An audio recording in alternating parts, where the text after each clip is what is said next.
kawaida tu. Haya mambo ya kawaida tu, mbona kawaida?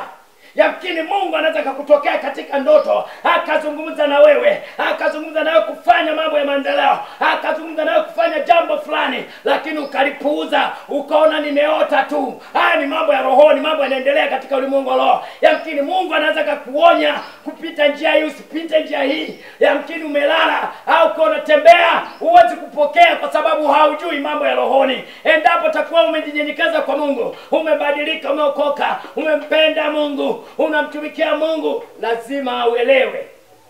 Ukabadilisha hata hiyo njia ambayo Mungu anasema usipite.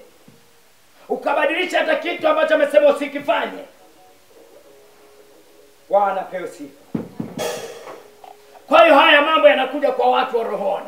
Ukiwa mtu wa mwilini, tabia za kawaida huwezi kuelewa. Huwezi kuelewa.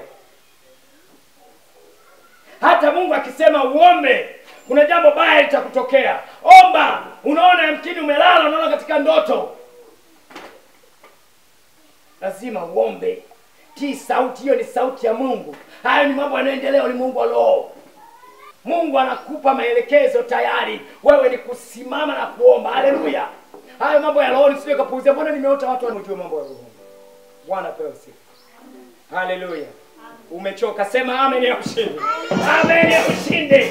Kama unamtumainia Bwana, ukibadilika, Mungu atakuwa pamoja na wewe. Atakupa mafunuo katika moyo wako, atakupa mafunuo katika akili yako. Kila ukiwaza, utaelewa huyu ni Mungu anasema. Bwana pewe sifa. Umeona?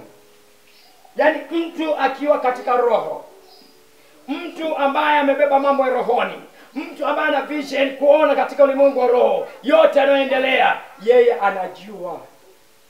Amen.